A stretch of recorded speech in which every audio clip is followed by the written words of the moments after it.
Israel को बड़ा झटका लगा है। नेतन्याहू का गुरूर टूट गया है, क्योंकि इजराइल जिसे हमास और हिजबुल्लाह के खिलाफ सबसे बड़ी दीवार कहता है, उसको नसरल्लाह के लड़ाकों ने एक झटके में खत्म कर दिया।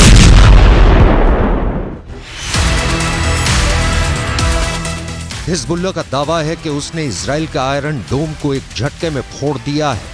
नसरल्लाह के लड़ाकों ने इजराइल के आयरन डोम के 2 सिस्टम तबाह कर दिए हैं। एक आयरन डोम की कीमत $100 मिलियन है।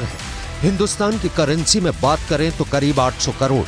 मतलब हिजबुल्लाह ने एक झटके में इजराइल के 1600 करोड़ रुपए तबाह कर दिए।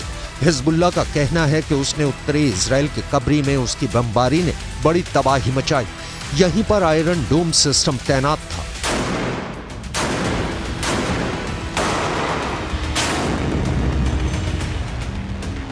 यह बात पश्चिमी मीडिया भी बता रहा है और इसकी चर्चा अमेरिका में भी हो रही है, लेकिन इजराइल ने इस पर पूरी तरह से चुप्पी साध रखी है।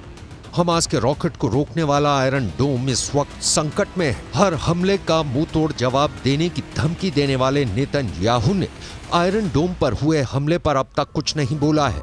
हालांकि ये तो तय है कि इस हमले ने इजराइल की टेंशन बढ़ा दी है, क्योंकि यही वो सुरक्षा कवच है जिसके बलबूते इजराइल अपने लोगों की हिफाजत करता है। उसकी सीमा में आने वाले रॉकेट और मिसाइल को इजराइल अपने इसी मिसाइल डिफेंस सिस्टम से मार गिराता है। 7 अक्टूबर को भी जब हमास ने करीब 5000 रॉकेट से हमला किया तो आयरन डोम ने बड़ी तादाद में रॉकेट मार गिराए थे। हिजबुल्लाह जानता है कि रॉकेट इजराइल पर बेअसर साबित होते हैं, इसलिए अब उसने एंटी टैंक मिसाइलों का सहारा लिया है। वो तोप से भी गोलाबारी कर रहा है। हिजबुल्लाह लगातार इजराइल के लिए सरदर्द बना हुआ है। पहले भी इसने एंटी टैंक मिसाइल सिस्टम से इजराइल के मरकाबा टैंक को निशाना बनाया और अब उसके निशाने पर आयरन डोम सिस्टम आ गया है। इससे पहले जब जब फिलिस्तीनी संगठन हमास ने रॉकेट से हमला किया है, आयरन डोम का सक्सेस रेट 95% से ऊपर रहा है।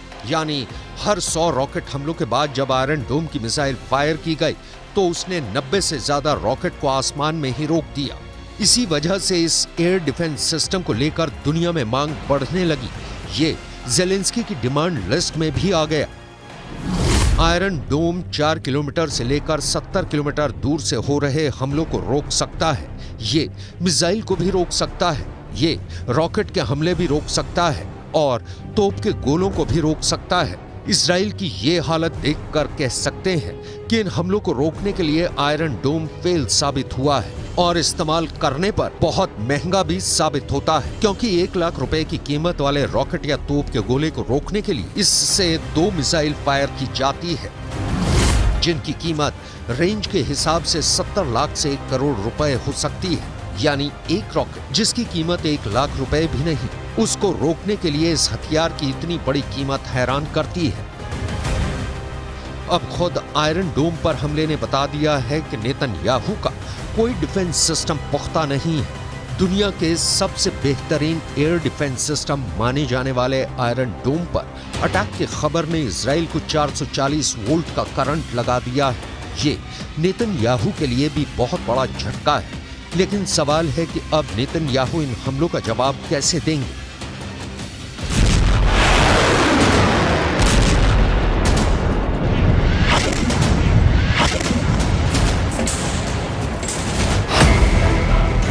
हिजबुल्लाह के धमाके के बाद 2 लोग बहुत ज्यादा टेंशन में हैं। गाजा और इजराइल के बीच चल रहे युद्ध ने पूरे पश्चिम एशिया को तीसरे विश्व युद्ध के एपिसेंटर में तब्दील कर दिया है और इसकी वजह से 2 ताकतें सबसे ज्यादा फिक्र में डूबी हुई हैं।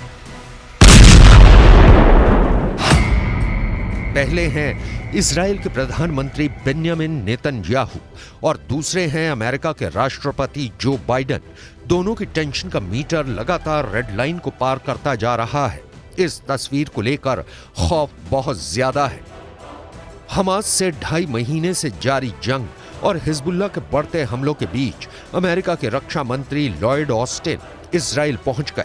यहां उन्होंने एक बार फिर दोहराया कि इस जंग में अमेरिका इजराइल के साथ है।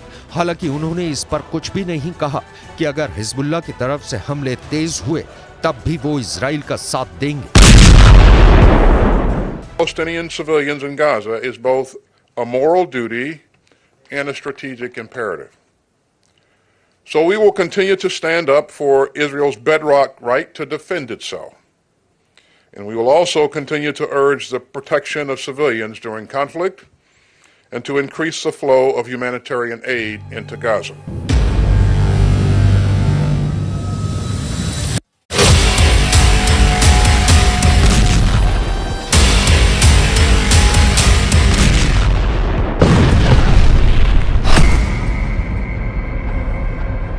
एक तरफ हमास गाजा पट्टी में इजरायली सेना को कड़ी टक्कर दे रहा है, दूसरी तरफ लेबनान बॉर्डर पर हिजबुल्लाह लगातार फायरिंग कर रहा है। ऐसे में सवाल है कि इजराइल के लिए अगला खतरा कौन सा आने वाला है। ये बात नेतन्याहू अच्छी तरह से जानते हैं कि इस जंग में अमेरिका से भले ही उसको मदद मिल जाए, लेकिन युद्ध तो उसे खुद लड़ना होगा। मोर्चे पर उसके ही सैनिकों को तैनात होना होगा।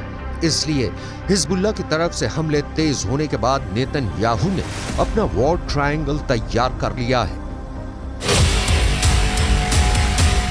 नेतन्याहू के वॉर ट्रायंगल में सबसे बड़ा कोना गाजा में हमास का पूरी तरह खात्मा है। नेतन्याहू के वॉर ट्रायंगल में दूसरा बड़ा कोना लेबनान में हिजबुल्लाह का अंत है, जबकि नेतन्याहू के वॉर ट्रायंगल का तीसरा सबसे खतरनाक कोना है सीरिया, जहां पर इजराइल की एयरफोर्स ने हमले तेज कर दिए हैं। ये तीनों जगह या देश इजराइल के बॉर्डर से लगे हुए हैं और इजराइल इन्हें अपने खिलाफ सबसे बड़ा खतरा मानता है। यही वजह है कि इजराइल साल के 12 महीने, महीने के 30 दिन और दिन के 24 घंटे युद्ध के मोड में रहता है। उसकी सेनाएं हमेशा एक्टिव रहती हैं, दुश्मनों को लेकर हमेशा चौकन्ना रहती हैं। अपने आसमान को सुरक्षित रखने के लिए अभी इजराइल के पास 4 लेयर में डिफेंस सिस्टम है। पहला है आयरन डोम, जो रॉकेट और विमानों को 70 किलोमीटर के दायरे में रोक सकता है। मिड सेगमेंट में दूसरा है डेविड स्लिंग सिस्टम, जो 250 किलोमीटर की रेंज तक मिसाइल या विमान का दुश्मन बन जाता है। एरो 2 एयर डिफेंस सिस्टम, इसकी रेंज भी 250 किलोमीटर तक है, लेकिन यह डेविड स्लिंग के मुकाबले में ज्यादा ऊंचाई पर जाकर आसमानी टारगेट को मार गिरा सकता है। और चौथा है एरो 3, जो 2.5 किलोमीटर से भी आगे के टारगेट को खत्म करता है। और अब यही एयर डिफेंस सिस्टम इजराइल का बैलिस्टिक मिसाइल को मार गिराने वाली गारंटी बन चुका है।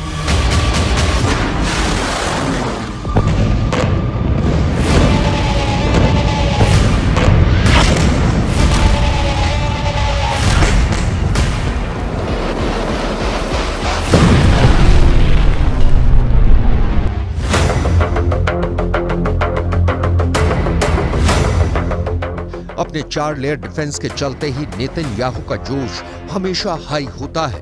वो अपने दुश्मनों को जवाबी अंजाम भुगतने की धमकी देते हैं। गाजा में भी यही हुआ। 7 अक्टूबर को अटैक के बाद से गाजा पर इजराइल का हमला जारी है।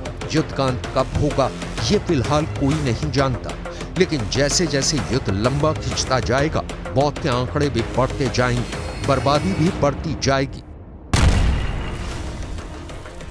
फिलिस्तीन के स्वास्थ्य मंत्रालय की माने तो युद्ध में अब तक 19,400 फिलिस्तीनियों की मौत हो चुकी है। दूसरी तरफ इजराइल के 129 सैनिकों की जान चली गई है। बर्बादी और तबाही के ये आंकड़े तब हैं जब इजराइल फिलहाल एक मोर्चे पर जंग लड़ रहा है। अगर हिजबुल्लाह से भी आर पार की लड़ाई हुई और इजराइल को 2 मोर्चों पर लड़ाई लड़नी पड़ी, तो ये तय है कि बर्बादी और तबाही गाजा में हो रहे युद्ध से कहीं ज्यादा होगी।